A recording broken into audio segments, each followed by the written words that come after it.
A is invite 2 to 5 a day. B is show up for the weekly training. And C is block 1 hour a week to invite people to your local event, your local evening presentation, and show up with guests. ABC.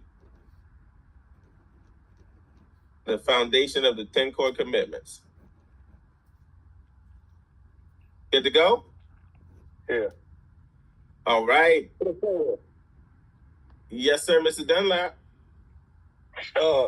That C 1 hour to a local networking event.